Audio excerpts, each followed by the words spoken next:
What's poppin'? This is the new classic of professional wrestling and the business Billy Dixon telling you that if I love wrestling, you love wrestling, and we love wrestling. Keep it locked with We Love Wrestling podcast.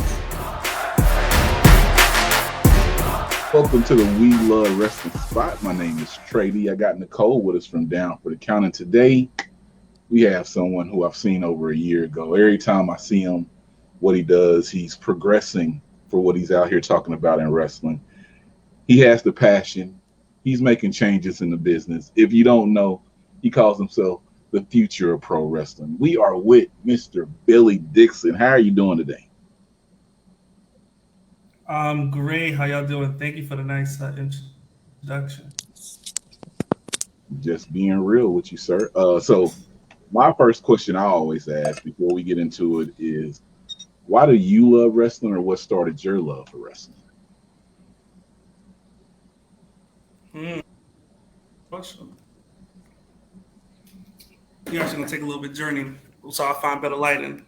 Why do I like wrestling? Why do I love wrestling? It is a very pure form of entertainment. It is a very magical form of entertainment that can. I think it's the only thing that can really draw anybody from anywhere. You know what I'm saying? Like you can have people from all over the world, different languages, things like that, and it's universal to everybody. So that's what I love about wrestling. People from 100 something countries watch some of the biggest wrestling shows in the world, and they all know it at the same time. And you don't really need a translator, or you don't really need a interpreter to talk about it. Everybody kind of is on the same wavelength. So that's what I love about wrestling. It's few universal art forms that we have left. That's the best summary I've got, because everybody, like people who don't, they can understand what it is, and it's such a diverse crowd. So Billy, let me ask you this, man, because I'm gonna throw it to Nicole in a second. But I was at a Paradigm Pro show, and you came in the building, and Nicole, he was so disrespectful when he came in and beat up Hoodfoot at the end of the show. But I'm a disrespectful dude, and I appreciated what he did. But Billy, why you be I talking think you got it shit like? confused. I'm a motivational speaker. I'm a motivational speaker. Well, Billy, why are you so motivational when you talk to people out here in the wrestling business? Because people can be better, and I want everybody to be their best. I don't want to lose to anybody who is at 80%, 30%, 150% from everybody I step across the ring with, and I called it like I see it. I thought he got soft. I thought he was simping for the girl a little too hard and not focused on his win and loss record. I don't have that bad of a win-loss record. In 2020, I only lost 2 matches. Okay. And both of those have a disputable finishes. So, to me, this is about the wins and losses matter, right? Right. So if you're going to beat me, I'm not taking a loss to no chump. You're easily beatable. And I wanted him to destroy me. I wanted him to definitively beat me if or when we have that match. So for me, I had to make it personal. It's not, I don't have any personal animosity to him. I just did what I had to do to get the best out of him, and I saw it in his eyes. He was ready to give me his best. And unfortunately, that match did not happen, but it will happen. Trust me, I do think it will happen. He can't. Oh, Nicole, before I give it to you, I got to talk. Yeah. I got to talk about this before I throw it to you, Nicole. Okay. Because Billy he has this thing that every time I see it, it's a beautiful title, a beautiful championship, the Chocolate Chitty Championship. Billy walks around. Oh, you're talking about? Hold on, I started more prepared. Hold on, he gonna bring. Oh, we about to see it. Hey man, when I see that this belt is so goddamn. Listen, Talking about when this, baby. Yes. Look at that. Look at that, people. Chocolate City Champ. Every time I see 500 days and counting, baby. I know, that's what I'm talking about. That's a beautiful belt, Billy. How does it feel being that champion? It feels correct. Feels correct. I am very much that nigga. So it feels correct. There it is. I love it. I love it. There, I'm that nigga. Yep. Nicole, go ahead and get this. I'll be back because we gotta talk about something else. But yeah, I'm that nigga.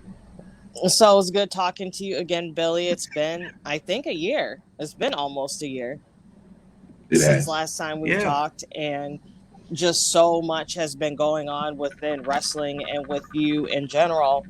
Especially you're coming up on another Paris is Bumping show. I think I got to talk to you or tweet with you a little bit about the last show, and when I say that encapsulated everything that I love in just entertainment in general, and not only in wrestling, because I harp about this in forever.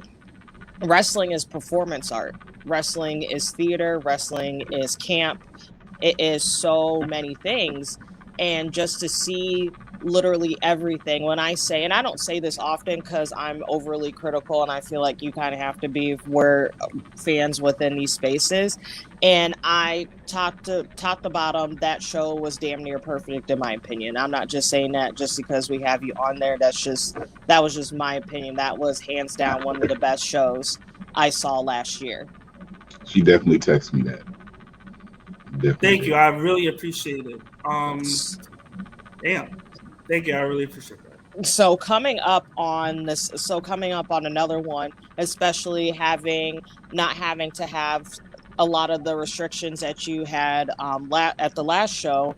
So how are you going to top it, or without trying to spoil anything for us, or how is this process this time compared to the last one?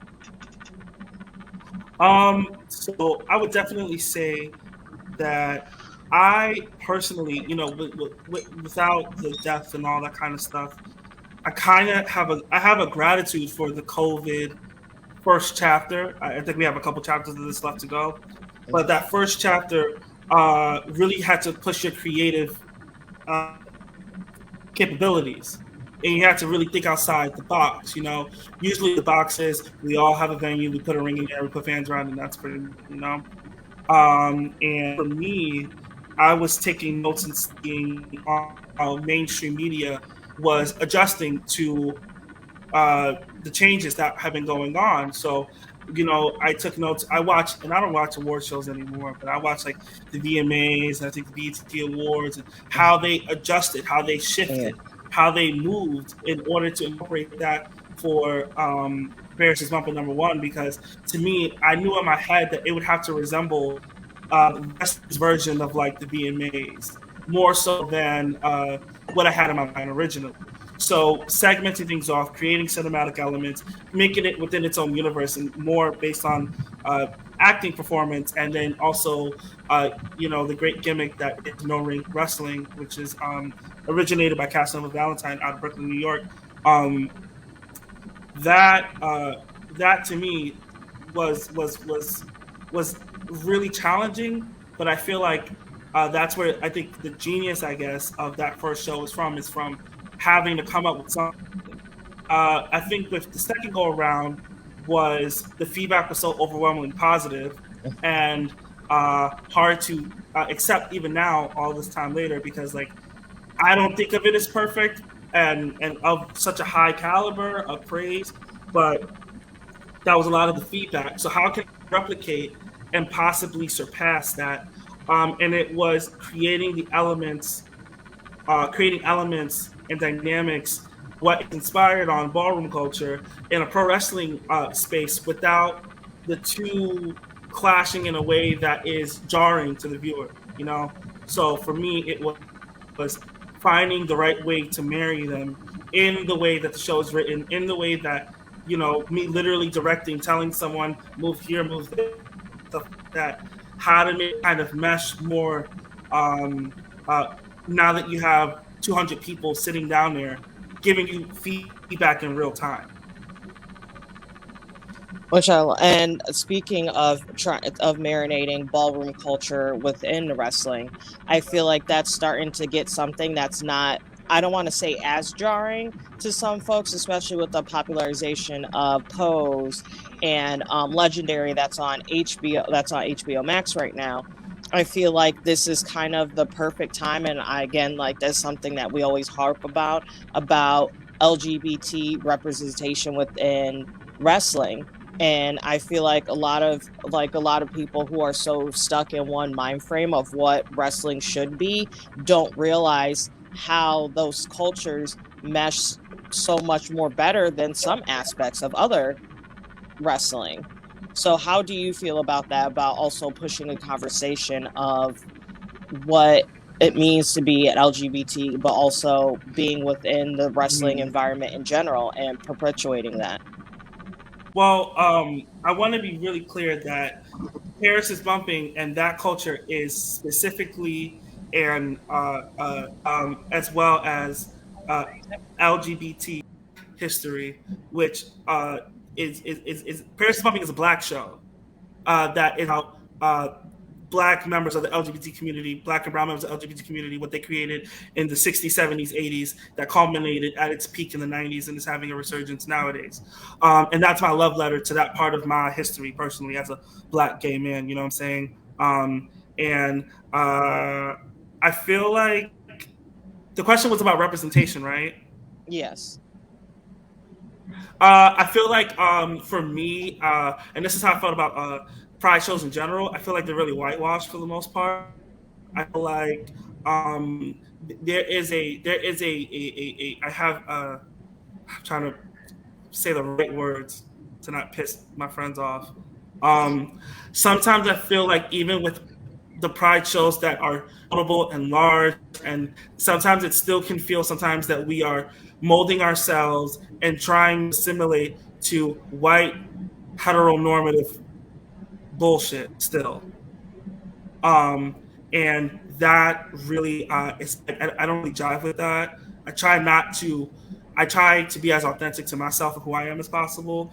And I think that the difference within Paris is bumping, and I think some of the other things we've seen is that there is a real. I think this show will be for a regular wrestling fan a lot more jarring than other Pride shows because the representation is a lot more. I think I don't want to say authentic, but a lot more to the surface of who these people are as people because there is kind of no restriction or no kind of weirdness or no kind of um, that's in the locker room or about getting the booking or anything like that. You know, I'm not going to tell somebody that they're being too feminine or this or they're too this or they're too that or they don't fit this work rate or this philosophy of a company. You know, if I booked you for the show, work with you, that means that your raw materials are something that I see great value in as somebody who's putting it together. So I think that it's a lot more raw and gritty and excuse my language. I think it's probably the wrestling show that has the most blatant expression of faggotry I've ever seen, and that's like a beautiful thing to me because a lot of times gay wrestlers are taught and LGBT wrestlers are taught to really kind of mold themselves into something that's not really them.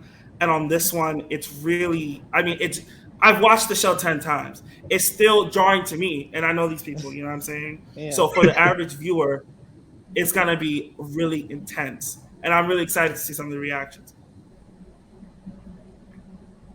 So speaking of that, and I think I kind of leeway, also the conversation of not of why I kind of don't like saying hardcore, but hardcore wrestling getting brought more to the forefront, especially with like MDK being on AEW, and I always say that you're one of the people I feel like is not talked enough within the industry when it talks to those type of match types. But again, with something that's getting brought again more to the forefront, what is your feelings on that kind of getting more eyes on that sector of wrestling? And I feel like there's also so many unneeded form of criticization for it because in my opinion hardcore wrestling is abstract art, is one of those things like you can interpret it in so many different ways, and this you can look and we all three of us can look at it and all get three different things and they can all be right or they can all be wrong. So I kind of wanted to see on what your take on that as well. I mean, at this point, when you're in this deep and you're doing the things I'm doing, as much as I would like recognition and things like that, it's not going to be for me. I'm not a chosen one. You know what I'm saying? I am a glitch in the matrix. Feel me? So they're not gonna roll out the red carpet for me. You know, someone else has been given the red carpet, and am going to I'm going to fight my way in. Shirley Chisholm said, "If they don't invite you at the table, bring a folding chair." I bring my folding chair to wrestling all the time. Um, so with that being said, for me, you know, I'm one of two black gay men that have been in deathmatch ever. You know, that's wild to me. Me and Jay were the first. If I'm not mistaken, we're the first two black men to have anything resembling a deathmatch this April WrestleMania week. Yeah. Yeah, you guys were. And I love deathmatch. I think it's so dope. It's a beautiful way to illustrate and personify human suffering. I think that there's storytelling that can only happen there, that can happen in any other kind of wrestling. And if somebody says it's just like self mutilation, like I'm not going to disagree with you. Like I have cuts all over my body from this, you know, and I've only been doing it for 5 months, you know. So also, I don't consider myself a death wrestler. You know, I'm still working my way rank, and I'm still kind of working to get my approval. You know, my kudos, because I feel like, you know, that's something that's important in wrestling, is to earn your respect. But I will say that you know, with deathmatch and hardcore becoming more at the mainstream, it's good and bad things. But I think the more good thing is that I want there to be more of an avenue for people like me. It's not just a LGBT thing or a black thing. It's more of, you know, we need to, like, these locker rooms should start looking a little bit more different. They should look a little bit more diverse. There's a lot of people that would benefit these scenes with their different takes on the art form if they were given the opportunity. You know, a famous deathmatch promoter had one person that wasn't a wrestler on the shows and said, "Well, that's enough black people for me." And he gloats about his shows all the time. And I don't really roll with his philosophy like that. But you know, I personally think that, you know, in wrestling, we're in 7 different years. Some places are in 3008, some places are in 1955, some places are in 1988. You know, it's all over the place right now. All I can do is just keep doing my thing, and hopefully that makes a dent for somebody who comes up after me that wants to pursue the same things. That's dope.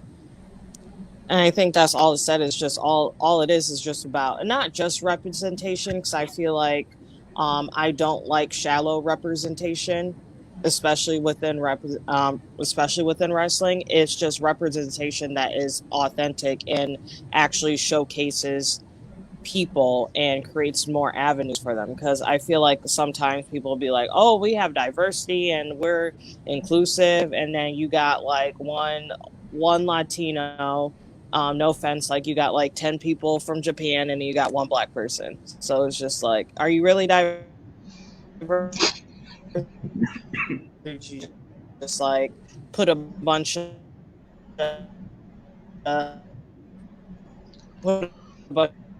people on thing. But again, thank you so much for talking to us, Billy. And then I'm gonna kick it over to Tré. Nicole, you dirty. I see what you're trying to do, but I'm not taking your bait. Oh, I mean, well, it is what it is. Because you know how they feel about me. But Billy, let me ask you this. Oh no. Well, I got to ask this question. I talked to the guy. He's an asshole. I mean, I like the assholeness that he speaks. But Darius Carter, man. Oh God. I need a drink real quick. What's going on? Y'all got like the if you don't know, people watching this, it's like this is a stellar feud that these got going back and forth.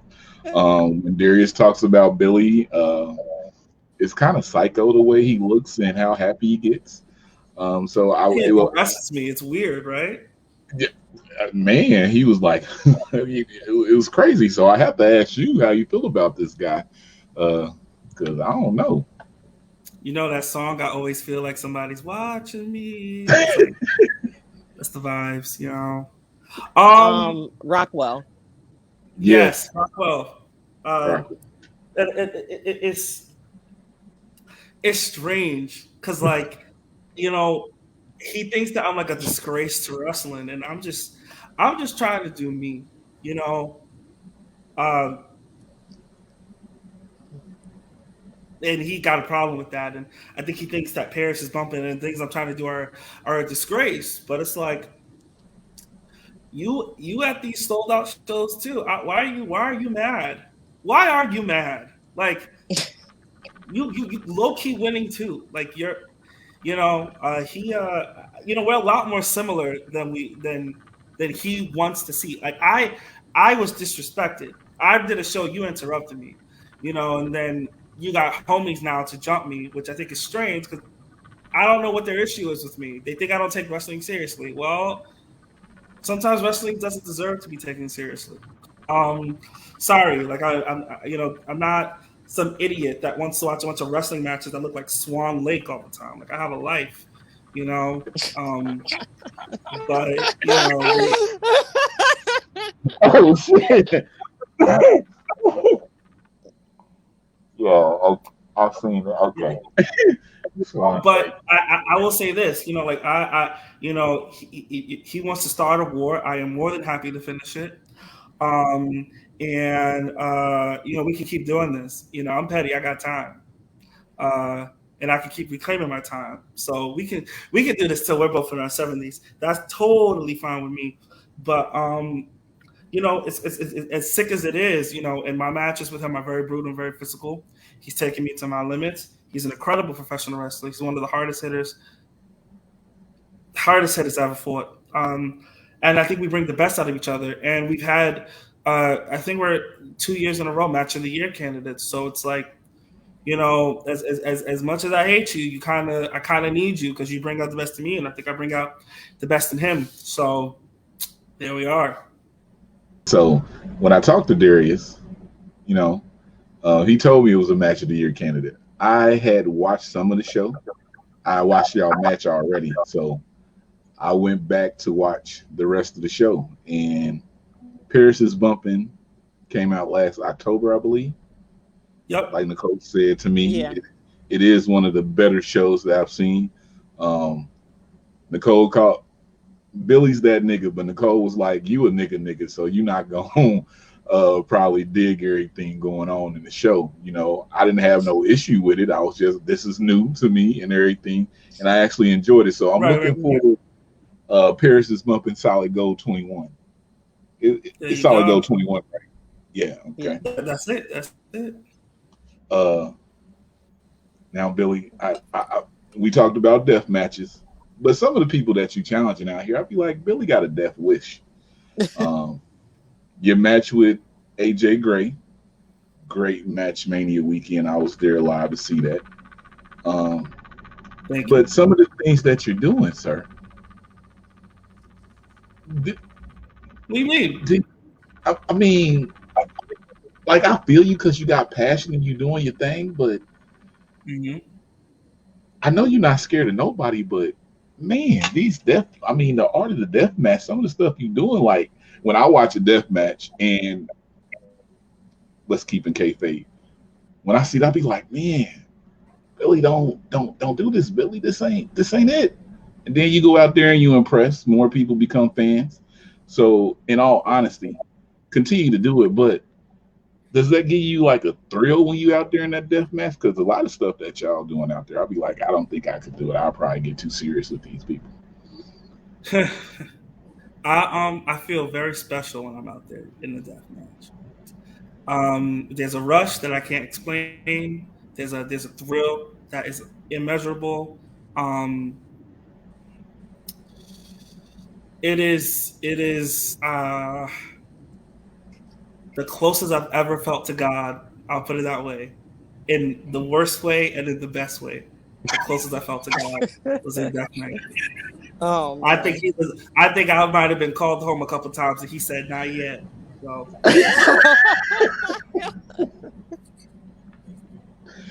Man, I tell people it's all about the sell. Like when you watch some of these matches, and if they don't bring you into the match when you watching, you're not catching everything about it. And I can say every Billy Dixon match that I've watched from the beginning, he brings you into the match. You do storytelling, and a lot of people out here don't touch on the storytelling in wrestling anymore. They just go out there and they do they flips, big moves, Swan and then Lake. they go. Yeah, it's like 10 kickouts, and you're like, damn, this match has been 2 minutes, and I've seen 6, 7, 8 kickouts. Like, what the fuck is going on? I feel like storytelling, in-ring storytelling, is unfortunately becoming a dying art form. Well, I mean, when the biggest spot monkeys in the world have a national wrestling TV show, that's gonna help it die a lot faster, huh? But there's still hope for some of us. That's all I'm gonna say.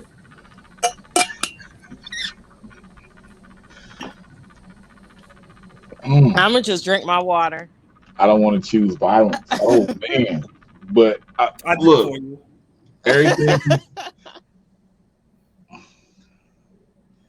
They already hit me with one copyright strike, so that's it. Right, they trying to take the shit down anyways. It's a lot of people, you said so earlier, you said the line, I don't feel like they want me at the table. I got my own folding chair. How do you feel about people who trying to sit at this table that obviously they not putting no plates out for us to sit at? Because this has been a conversation that's going on like behind the scenes with Black podcasters out here.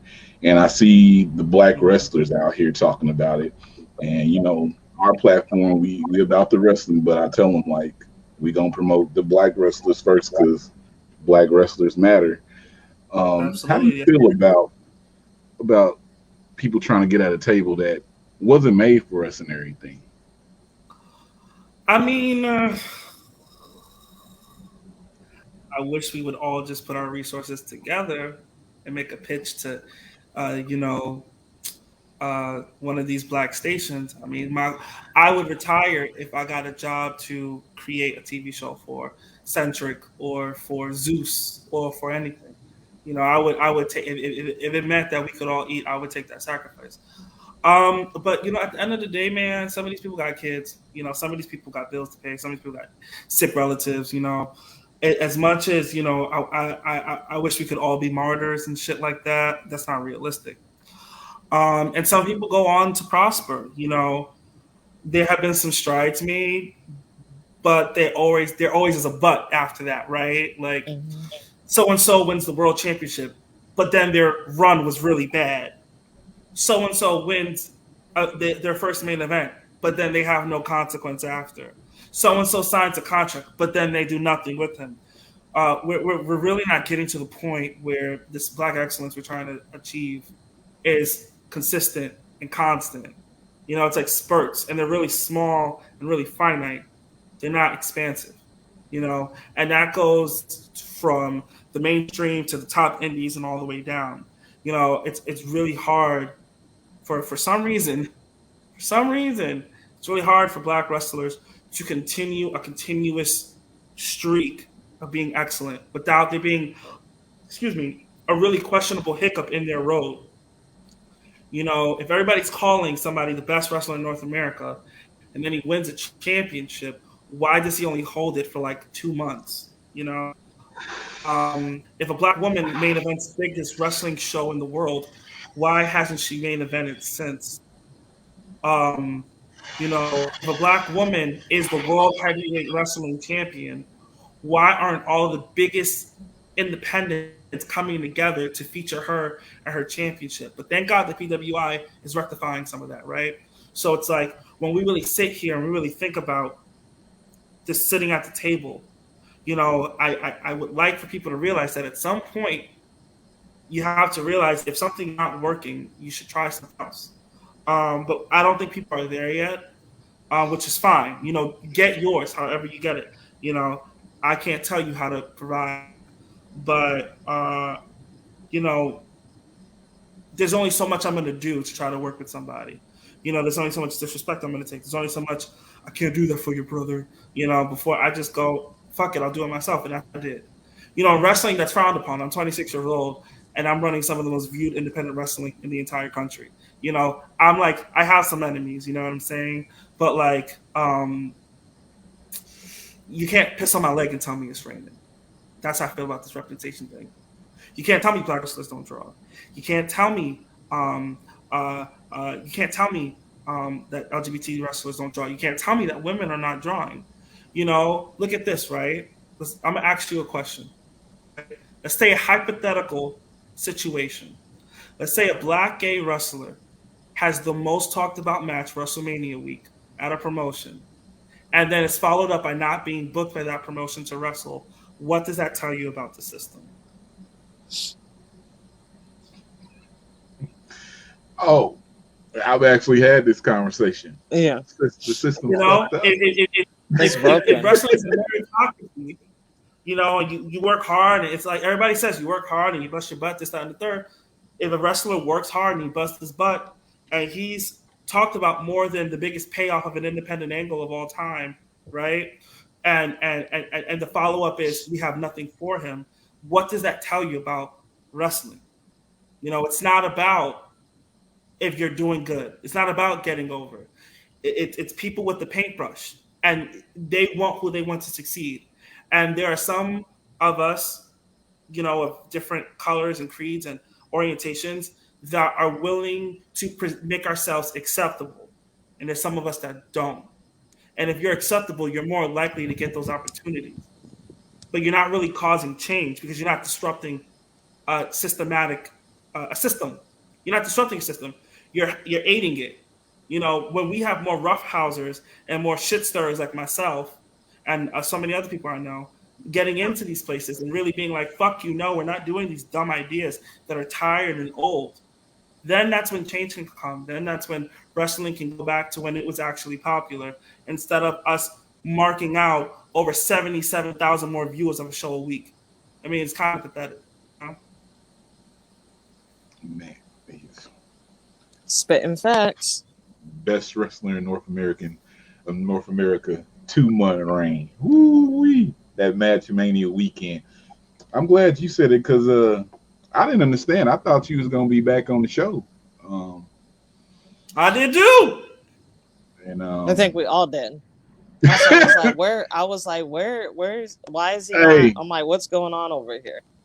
Companies, quit booking people for your special shows and only for your special shows. And then when you have your regular shows, we can't even see that person or those people on your regular shows. Mm. We've been saying that for about. Some people are not meant to. Listen, some people are not meant to get over. And that's why we here. Because y'all gonna get over it. If we got pushed y'all through the door somewhere. Yeah. Oh, it happens. It happens. Yeah. It happens. And your boy gets paid. Oh, it happens. Oh, get paid, yo, nigga, get paid. Okay. Oh, let me be cool. But yeah, you know, it's you know, not sounding like an asshole, to be completely serious.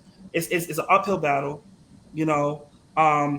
We don't have enough brothers, and we don't have enough brothers and sisters with the resources that can run at the highest level, you know, that can really do some stuff.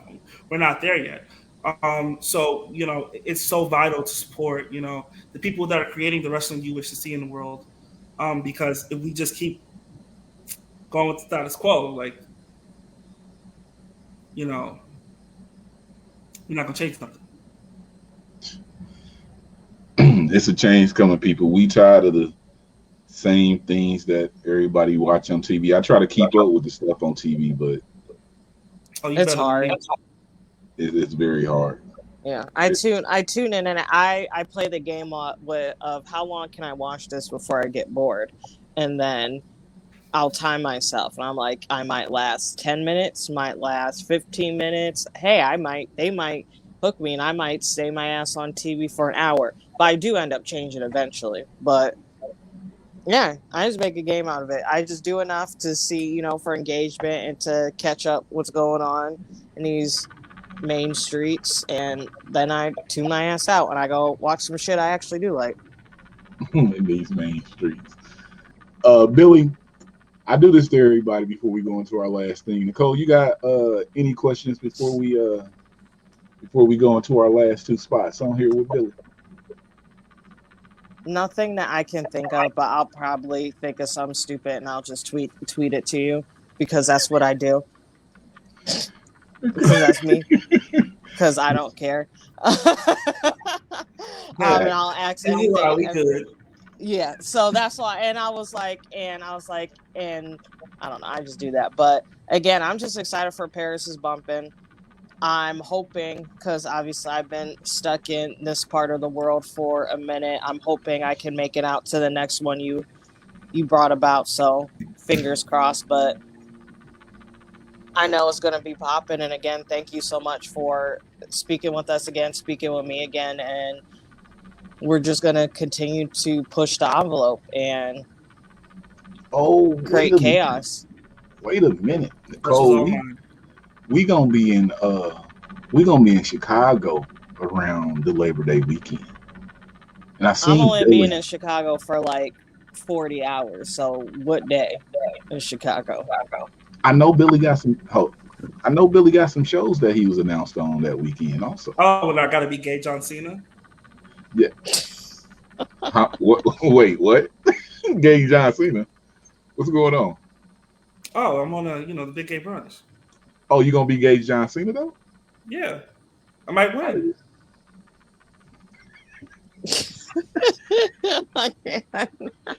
No, Cena don't lose, so Yeah, but I'm trying to channel that, brother. Feel me? Feel me? Cena taking a pin, unheard of. Big John don't lay down for nobody. Hey. I was gonna say something, but we really would get copyrighted strike because of that. So I'm just gonna keep my mouth shut. All right, let's go to this then. Billy, I ask everybody this that comes on the show if I remember, and I'm here. I just look in a little bit and I say, The Rock or Stone Cold? Mick Foley. Oh. Mick Foley, Cactus Jack era, Dude Love, or Mankind era? Mankind. Ooh. I was in high school when that was going on, and the hair in the boiler room and the things ripping the hair out of the head. Oh, wild. Music, a different song after the match, before the match. That genius. I don't even have no issue. I'll go with that. I'm with it. All right, Billy. This is what we have everybody do in this spot. We call this the, you know about it, put yourself over moment. This is where you let the people know your social media, the things you have coming up, any ways they can support you, like buy your shirts or anything that you're out there selling. We just want you to put yourself over. All right. All right. Twitter and Instagram at Billy Dixon. Paris is bumping at Paris is bumping on Twitter. Butch versus Gore at Butch versus Gore on Twitter. Paris is bumping Solid Gold 21 premieres this Thursday at 8 p.m. Eastern Standard Time on IWTV. You can use code PIB 2020 for a free trial. Butch versus Gore presents Human Nature October 2nd in Chicago, Illinois, featuring the first ever Windy City Riot match, which is not a War Games match. My store is storefrontier.com/Billy Dixon to get all your Billy Dixon merch. And keep supporting Fight Club Pro Wrestling, where I am the reigning Chocolate City champion and future number one contender for the Pan African Road Diaspora Wrestling Championship. Keep supporting the Billy Dixon joint and all our cool, fun, exciting things that we got coming up. Some really cool concepts like the Creep Squad versus Wholesome Gang show in 2022 and UNITY next February, which is going to be an all-black queer show taking place that I'm going to be having the reins for. And we got a lot of cool surprises in the next calendar year for you, God willing. So, just keep supporting the wrestling you want to see in the world. Hold own time out. Nicole, did you see how he just said that? Like, my goodness, he just said like a money making idea, and I just can't even pass it up. Creep Squad versus Wholesome Gang 2022. Billy, did you just say that? Yes, he did. Yes, sir. Yes, sir. Yes, sir. Yes, sir. Oh my Yes, God. sir. We They people that rejected the money making idea, and I'm about to make the money with it. So Suge and Faye always say people did not want the show. I saw both of them and I didn't understand it, but someone's picking it up. God damn it. I don't know where the show's gonna be at, but I need to get there because I like probably the. will be in Richfield Park, New Jersey, because that's where all the popping stuff happens. Okay. Okay. I can't say for sure yet, but I'm more I don't go to New Jersey, but I will go to New Jersey just this one time for that. I'm looking at locations. I've been to Ridgeville Park once. I mean, we can make it again for that, but hey, that's a money making show. I'm hyped about Absolutely, that. we gonna run it up. That's what's up. Nicole, we gonna put on the sponsors if they take sponsors for that show. Oh Always. yeah, oh most definitely. So man, Take a he just village. he just threw me off. I was not prepared to hear that. Gotta. We gotta support what we want to see. Yes, support what you want to. God damn, I wanted to see that. And I'm hyped that it just got popped up on me. 2022 is going to be a great year. Billy Dixon is having a great year. He said soon to be number one contender for that Pan African Championship. Billy, let me ask you this before we close out: is Trish Mhm. ducking you? Because I mean, I you've been mean, you've Yeah. been talking about it for a while. Trish, don't take this the wrong way. I got to do this, but you've oh, been she talking knows about it for a while. it's nothing but love until the bell ring. Mm, It's nothing mm, but love I have for Mm-hmm. her. She's one of my favorite people. But mm. on the bell ring, here's the difference between everybody else. So this is my problem with wrestling, right?